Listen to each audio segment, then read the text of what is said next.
in my work with women, so often I hear them say, but well, I'm still experiencing this negative emotion. Like, right, because you're human and that's okay and it's normal. We don't want to suppress your humanity. We want you to experience the full range of emotions, but how long do you actually want to spend in that state? Receive the information from the emotion, whether positive or negative, pleasant or unpleasant. Get the information from it. What is it communicating to you? And then focus on shifting your state. Welcome to the Anthropology Podcast. I'm your host, Megan Walker. As a former naturopathic doctor and anthropologist, I align the intersection of personal performance, purpose, and innovative thinking in badass women working to change the world as entrepreneurs and go-getters. Anthropology is the study and science of what makes an entrepreneur think, feel, and perform in a path compelled by a vision for helping others, solving problems, while building a life on your own terms. Together, we are exploring the health, mindset, and strategies that distinguish the world's best entrepreneurs. This is the Anthropology Podcast.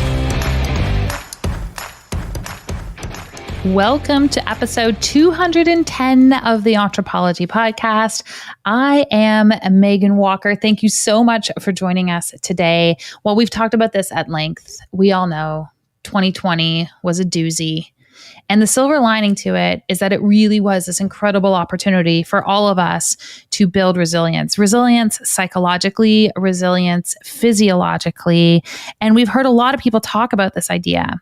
But the biggest question that I get around this notion is, what does resilience mean? Not as this esoteric, beautiful quote on Instagram, but in real life. What are the tools that I would need to deploy in my own life so that when tragedy strikes, I have a capacity to handle it on that physical and that mental, emotional, and spiritual level? How do we build resilience into our life so it's available to us when we need it most, but also so that we can come out of difficult situations being able to see the silver lining, being able to learn the lesson, and being able to integrate that experience in a healthy, the key word is healthy way.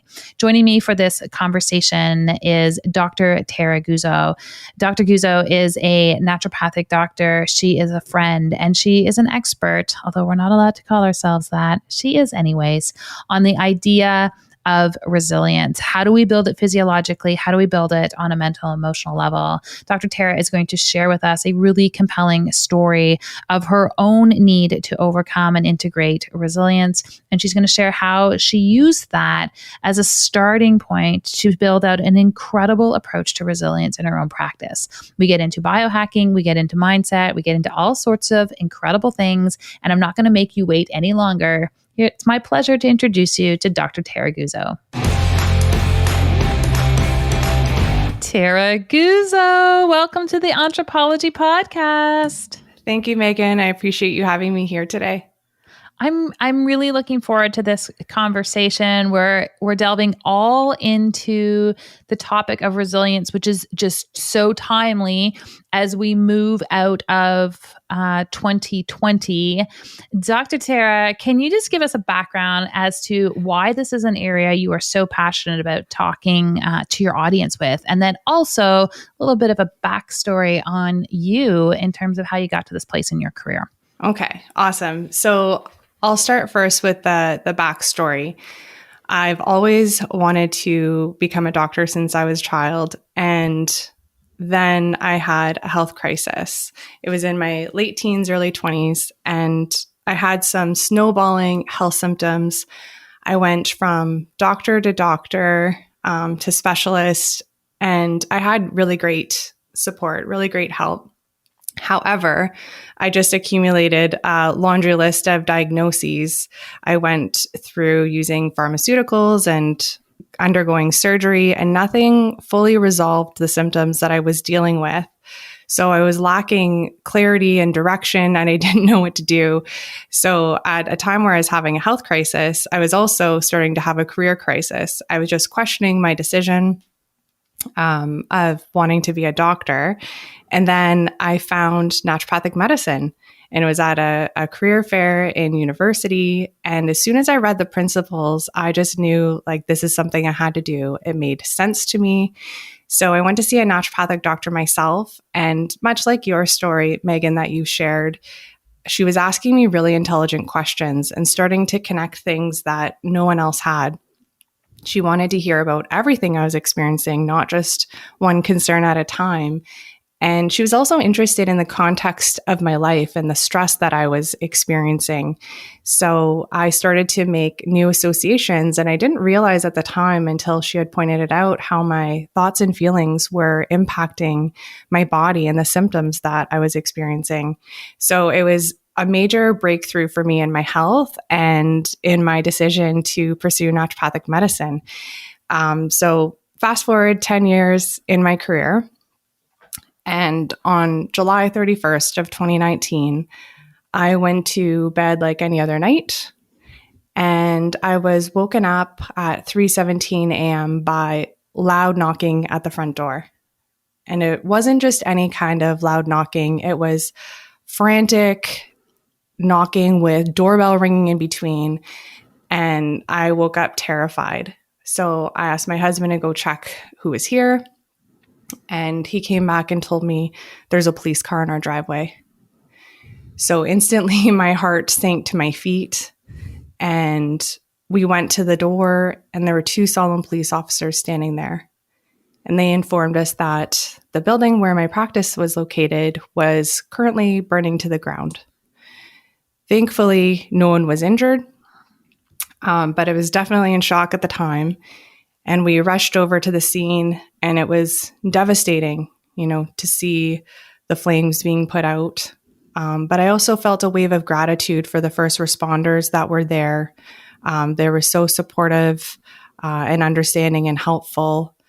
And in the days and weeks to follow, I really had to level up my health in a different way. I had to dig deeper for new tools, and I became the woman that I was treating, the women that I work with who feel anxious and stressed and tired. So it really recommitted me to the mission of supporting women and building their resilience. I love that. And I remember when you were going through this period and the trauma of losing your clinic. And there's a violence to fire, I think, too, that can't be understated. And I'm really curious in that moment and through that time period, Tara, had you appreciated the role and relationship between health and resilience the way you do now? Like, had you always known that and you just jumped into the things that you always did, or did this totally open up your lens to understanding it in a new way? I would say it was a total shift for me. I understood, of course, I had made the connection between stress, my feelings, my thoughts, and how they impacted my physiology. But this was just a new level of understanding, like definitely, nothing like an experience of trauma like that to make you understand how important it is to build your resilience. And I will say that had I not been immersed in nearly a 20-year health journey, had I not recently had a vacation and taken that time for rest, had I not had an amazing community that included you supporting me at that time and all the daily decisions that I made prior to that time, I don't think that I would have bounced forward and recovered in the same way as I did. So here's what I want to unpack with you. And I said this to you before we started. I want to talk about physical and emotional resilience. Mm-hmm. And then I want to get into this idea of how do we build resilience in the absence of trauma? Because I don't want everyone to have to go through trauma. I want them to be prepared for that in the event that it happens. I want it to be like the savings account that everyone tells you to have. Mm-hmm. But I really want to talk about how we can start to build those pieces and be prepared before or without ever having to go through that trauma. And I really do see it like an investment like anything else. But before we do that, just so that everybody's on the same page, can you just give us a working definition of physical and emotional resilience so we all know that everybody's talking about the same thing? Yes, absolutely. So resilience is the capacity to prepare for, recover from, and adapt to stress, challenge, and change. Most people think about resilience on the recovery stage. How am I bouncing back? That's common rhetoric around resilience. But I think a really key piece to highlight is the preparation. What are you actually doing in advance in your day-to-day decisions? So I think it's a common misconception too that you can't build resilience unless you're going through a crisis, you've experienced trauma, or there's something major going on. But resilience is truly built through the decisions that you make moment to moment each day, not necessarily only at times after, some massive sweeping bounce back after a disaster. So every day there's fresh opportunities to build resilience and make healthy change. I call them micro opportunities. So if you sleep for a healthy 8 hours a night, then you're awake for 16 hours a day. And those 16 hours break down into 57,600 seconds or 57,600 micro opportunities. So you won't necessarily be able to use those all throughout a day, but they're accessible to you at any moment through self-awareness. And each one of those seconds really represents a moment where you can make a different choice. So you can be very intentional in your actions.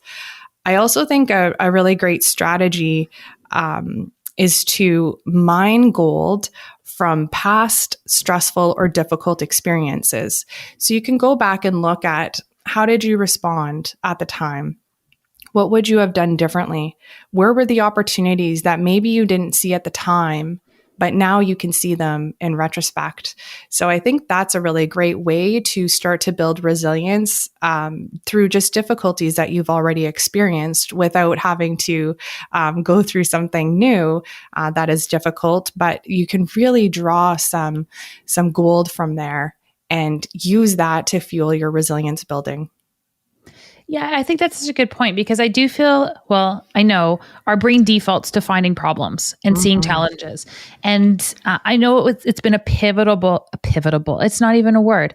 It's been a pivotal, I almost did it again. It's been a pivotal shift in the things that I can execute on and move through, and the degree to which I can handle stuff coming at me, when I really actually started to debrief on the backside of experiences. And even days where, I said to my husband a few days ago, I'm like, something's bothering me and I don't know what it is. And I really sat down and dug into it. And I was like, oh, it's this, this, and this. And at first I thought, I don't want to deal with this. And then I actually drew from, here are the times I've dealt with similar things before and they were all okay.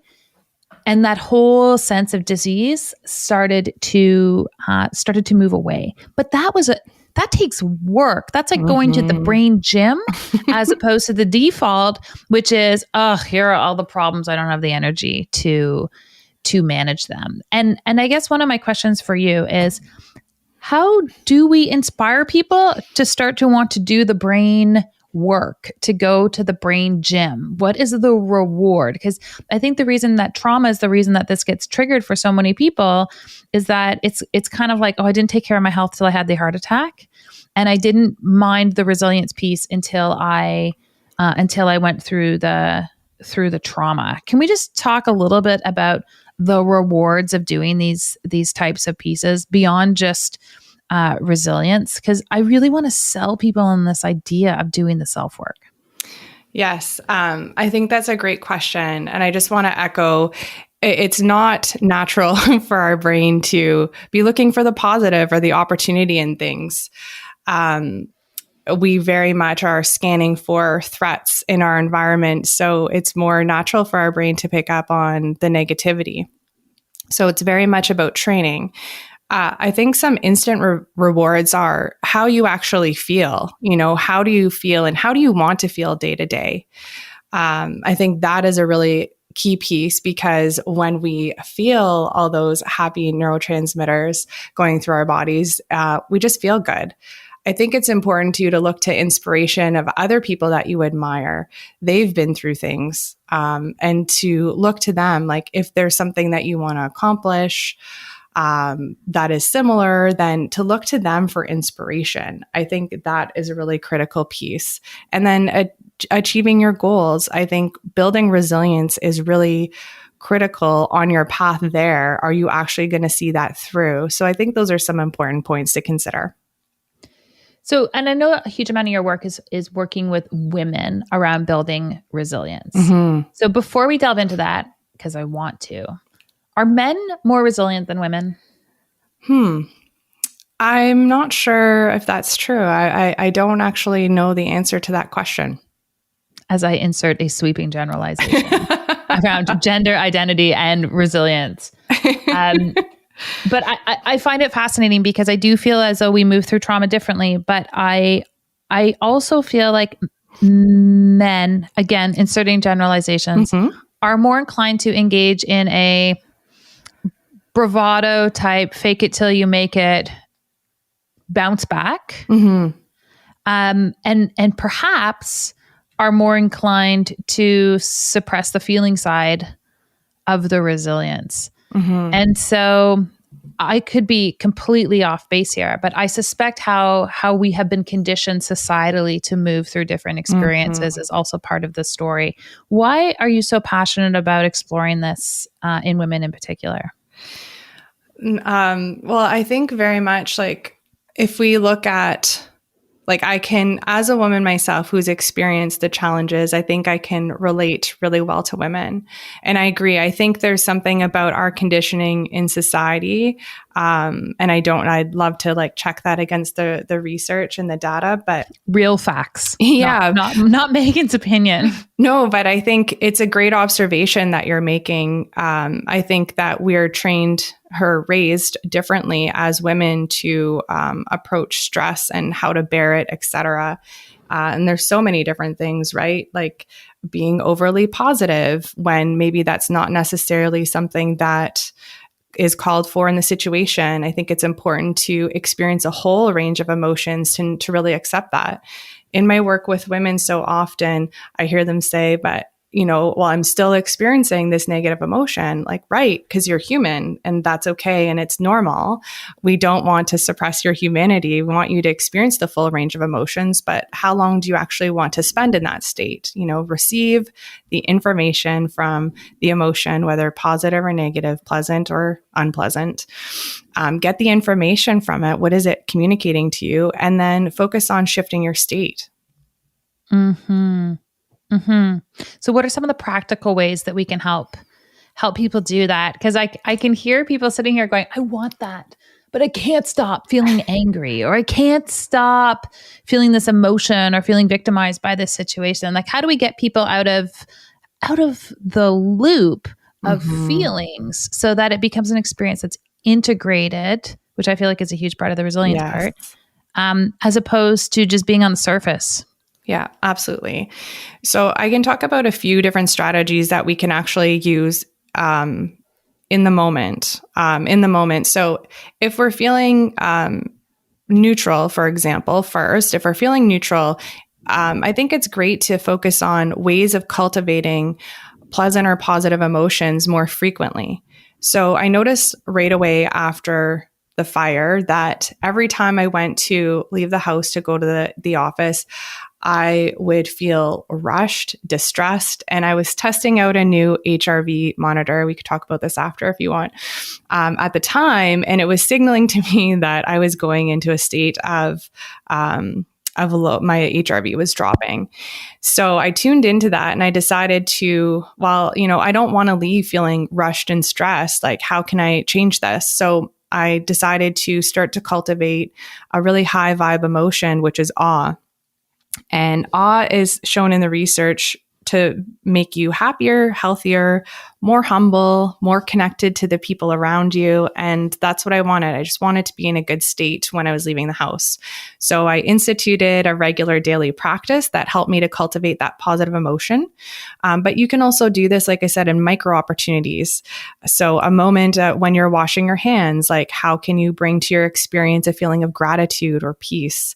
When you're waiting for coffee to brew in the morning, in the grocery store lineup, driving, on a walk. So these otherwise idle moments where you're not necessarily doing anything useful, I think is a way to cultivate positive emotion more frequently, because that's going to start to be your go-to instead of the unpleasant or uncomfortable emotions. It's interesting. I'm like, as I'm listening, I was like, I feel like we should put this challenge out to everyone that before you open Instagram, ever again, you have to stop and take 15 seconds to focus on gratitude. It's like the stacking of this habit, because I just feel like Instagram said it. One, it's part of people's daily rituals, it would seem. Mm-hmm. And two, it's a place where you go, if you're not intentional, your emotions are going to get hijacked. Yes. What a cool spot to stick a moment of gratitude. I interrupted you, Tara. I got excited about this idea. I love the challenge. Definitely. I second that. Everyone challenges on. Challenge is on. So, yes, you had a few more, so keep going. So I'll share a couple other strategies. Reframing small stressful moments. So that means, acknowledging what you're feeling first, even if that's an unpleasant feeling, and then looking to see where is the opportunity in this. And if you're doing this on smaller little stressors as they're coming up, when a fire burns down your clinic, hopefully that never happens to anyone, you can start to look for the opportunity, and overcome the difficulty, the trauma, everything so much easier because you've mentally and emotionally trained yourself to look for opportunity instead. So that's another strategy to consider. And I think it's important too, when we're caught up in our emotions or in our mind, to reconnect again to our own physiology. So get back in your body again. There's a really cool technique of activating your peripheral vision. If you've done yoga or meditation, you might be familiar with this, referred to as like a soft gaze. So if you just look slightly above your own eye level and stare off into the distance at a point and allow yourself to zone out in your vision, you will start to notice that your breathing drops from your upper chest into your diaphragm. You can start to tune into the sounds around you and all of your senses. And it is so calming when we're in a state of distress. It's a really simple technique that you can access again in any moment. I love that. We're completely biohacking these acute states of stress. It's awesome. Let's talk a little bit about the physiological manifestations of resilience, because there's two sides, and we kind of got into that emotional side. Yes. And I think that's a part that we can all acutely understand. But I also would really love to talk about it on the physical side. When you view resilience physiologically as a clinician, what is some of the criteria of, oh, wow, this person's got really great physiological resilience? What does that look like for you? So when someone has great physiological resilience, with my patients through the resilience reset program that I do, I'm actually connecting them to a heart rate variability monitor. So I can see that on the screen with their response. But if we're looking at it from the standpoint of like signs or symptoms, it's someone who can encounter a stress and recover pretty quickly from that has, pretty good general health in terms of their different body states. Things are working pretty optimally. So that's what I'm looking for, is like, how are things working and how are they able to function and adapt? Are there markers? You mentioned HRV, and I want to talk about that. Are there other markers that you look at and you're like, oh, I'm going to suspect that this person has poor physiological resilience because of X, Y, or Z? Is there anything objective that you look at? Yeah, I would say even just in terms of lab testing, which always depends on the individual person. But for example, inflammatory markers. So if there's inflammation out of control in the body, that's a sign of poor physiological resilience. And basically any other abnormality that gets detected. Something I'm often looking at too, vitamin D status. Low vitamin D means low physiological resilience, because we know that vitamin D is so critical for prevention of a lot of the stress-related lifestyle diseases today. And it's so important for how our immune system works, which is a key system physiologically for our resilience. So any markers that are off in terms of blood work, to me, are an indication that their resilience can be improved. Have you ever leveraged continuous glucose monitoring for looking at resilience? I have not, but I'm really interested in it. And I heard in a recent podcast episode of yours, when you were talking about using that yourself and the contrast with exploring nutrition around that. Yeah, it was actually it was a really fascinating tool to use. And I'll just echo for everyone really quickly. I'm not diabetic. I don't have issues with respect to glucose, but I was really curious how well I manage blood sugar throughout the course of the day. And it was actually fascinating. And I have found in my own patients that it's really hard to achieve any kind of physiological resilience in the face of poor glucose management. And we talk about this as NDs all the time. But I think it's sometimes esoteric to our patients. We're like, oh, we got to manage your blood sugar and don't have your coffee on an empty stomach and all those things that we talk about. But it's been an interesting tool to deploy, certainly in some of my patients, when I was seeing patients, because it was really tangible for them. They're like, whoa, when I do this action, my blood sugar is skyrocketing. When I exercise more, it's even keeled. So it's an interesting tool, and one that I think is rivaled only by our very good friend, the HRV monitors. Can we talk a little bit about heart rate variability and the abundance of research behind this marker as an indicator of resilience in the body? Yes, most definitely. So HRV, which is short for heart rate variability, is a measure it's a non-invasive measure that's accurate looking at the autonomic nervous system function. And you can tell through monitoring if someone is in parasympathetic mode, which is rest and digest, and when things are really flowing optimally in terms of digestion, hormonal response, immune system, etc., and sympathetic nervous system response when you're more in that mode related to a stress response going in fight, flight, or freeze. So you can see the difference there. And it's really fascinating in the work that I've done with women through this program that someone can sit in front of me and say, no, everything's good. I don't feel stressed.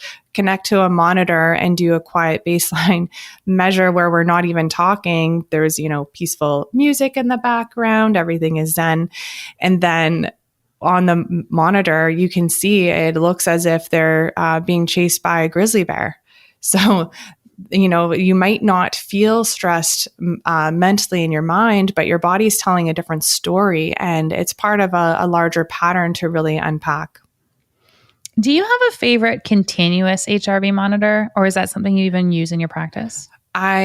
I'm not currently using a continuous monitor, but I've actually tested out about 6 devices now. And I find that every device has like some different value that it offers. I don't feel like I found like the perfect one that translates into patient use. And I think for the most fulsome experience of HRV monitoring, working with a clinician is key because you can really dig into the context and understand it more versus, for example, just having like a readiness score.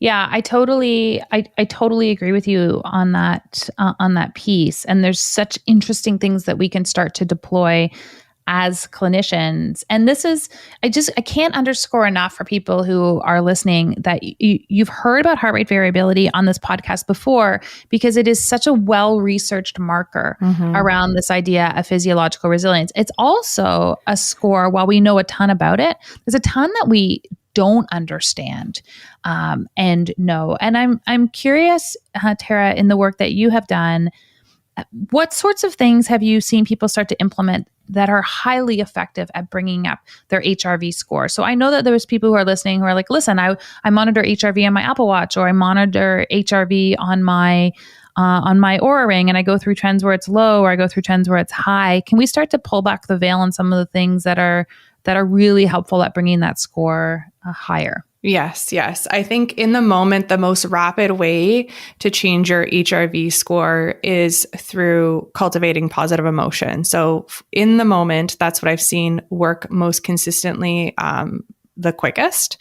But if we're talking like bigger patterns and longer term measurements, things like, and again, this is also from my own research on myself, but winding down to go to bed early and without screen time before bed is like just the difference you'll see in some people who have more sensitive, seemingly more sensitive nervous systems with HRV measurements overnight. So I think that is a really key piece, and quality of sleep and duration of sleep, all those pieces. But certainly I've noticed just such a profound impact from screen time before bed and keeping that far enough away from bedtime so that your body can truly rest and recover overnight. So that's one piece. And then some really foundational items, how you're eating, how you're interacting with others in your life, what relationships are like. I think those are all like really critical pieces that if we step back and look at the bigger picture, you'll see the impacts on HRV monitoring. Such awesome advice. As you were saying screen time, I was like, because I monitor HRV, as you know, in a few different ways. But one of the things I notice is that my HRV score with my Oura Ring has been dropping steadily over the last, I'm going to say 6 to 8 weeks. And I was trying to figure out what that was attributed to, because I've made some really positive shifts. And I was like, I've been writing at night on my computer. So I might switch that up for the next week. Sometimes it's funny, even when we're fully immersed in it, we don't see some of the most obvious things that are significant hijacks of our emotional and physiological resilience. And on that note, I'm wondering, can you share like 3 habits that people could implement today that are going to move the needle on both their resilience and probably also their HRV scores? Yes. I would say, so the moment to moment cultivating positive emotion, do it. Megan put up the challenge for everyone. So absolutely do that. I think another key piece is finding a way to move your body every day that you really enjoy. So this, is any way that you really enjoy. It doesn't have to be a particular way, but something that you really enjoy, because that's a way to shift your physiology and to build your resilience from that physical perspective. And I think the sleep quality piece is really important. And, again, I think it's a good challenge. I know you're going to, take that up, Megan, to give yourself at least 1 to 2 hours of no screen time before you go to bed, because I've seen that just make a huge impact on people's HRV scores. Yeah, it's so key. And it's actually one of those things that in terms of habit stacking, if I took any screen out in the evening, like when I shut down, it's done for the day, and did what I actually love to do best, which is get up early in the morning. So go to bed early, read, get up early. All that productivity I was thinking I was creating at night, I can easily shift to the morning. And I'm sure it's going to make a huge difference. And I'm only sharing this because I think sometimes it's easy for us to be like, oh, but I can't. I have this situation. Oh, but I can't. And I'm a huge fan of having your cake and eating it too. So with a little bit of planning, I think I can move some things around. A little bit of effort. It always takes a little bit of effort, but I can move these pieces around. I love these tips. And this perspective, Tara, because one, we're hitting it on both that physical level, but we're also hitting it on that psychological level. And resilience is a conversation we're seeing so much of right now. And what I've really enjoyed about this conversation is it's not just about your mindset. And I think you talk about this a lot, right? It's not just, okay, well, put on your happy face and off you go. This is not just a mindset piece. There's actual tools and decisions that we can implement that are going to drive a healthier state of resilience. So thank you for sharing all those pieces. Yes, thank you. So I want to do this. I want to shift the interview. I want to talk a little bit. I want to do something that we call our KPIs, our key performance indicators. So just like we have them in our business, we have them in how we live our health as well. So I've got a few questions for you. Are you ready? I'm ready. First one, what is your most recommended book? Like the book you just wish you could give to everybody? Ooh. I would say a book that I've recommended quite a bit is A Man's Search for Meaning by Viktor Frankl. That book is just, I don't know, it's so profound, and how we label our experiences can make a dramatic difference on everything in our life. It impacts our physiology, it impacts our mental emotional state and our spiritual perspective as well. So that was a profound book for me, and I recommend it a lot. what, I don't know. I normally just like fire these, but I just want to echo that. That was one book too that I've read numerous times. And it is like the working manual of how to manage your physiology and your emotional state in the face of something horrendously traumatic. It's excellent. And it's quick. It's a quick read. Yeah. Awesome. Awesome choice. What's your favorite health hack? I would say reframing for silver linings, because that's something that starts in the mind, but translates to how it impacts your physical health as well. How would you define your purpose? Ooh, that's a great question. I would define my purpose as helping people see a different perspective and having that perspective be transformative for the greater good. It's delicious. I love it. And last question for you, entrepreneurism. Are we born this way or do we learn to become entrepreneurs? Ooh, I love this question. This is something that I thought about. I would say that much like resilience, every human has the innate capacity to problem solve and to create innovative solutions, which is what entrepreneurs do. But depending on life experiences and how you've nurtured that capacity, you'll either be more or less entrepreneurial. I love this answer and I love this question because it gives us such insight into who our guests are. And I think it really enforces this idea that it doesn't matter who you are. If you've got a big mission and a big purpose, then entrepreneurism is one avenue that you can use to execute on that. Dr. Tara Guzzo, you are putting such incredible work out into the world. I love everything that you are up to. Where can we send people to learn more about the things that you are creating? Thank you. I can be found at Dr. Tara Guzzo ND on Facebook or Instagram. Amazing. We will send everyone there through our show notes and through our channels. Thanks so much for joining me today. Thank you so much for having me. It was so much fun to have this conversation with you. Anthropology is the study and science of what makes entrepreneurs tick. It's the confluence of the mindset, strategic thinking, and health that we bring to the table as individuals compelled to create and contribute in this world. You know, it's a lonely place to be at the top. It's a lonely place to feel like you are different, which is why we have our Anthropology Collective, a free Facebook group where women just like you gather to explore the ideas, philosophy, health, optimization, and the notion of purpose that we bring to our lives. The Anthropology Collective is open to anyone. You can find us on Facebook, and it's where people just like you are going to be hanging.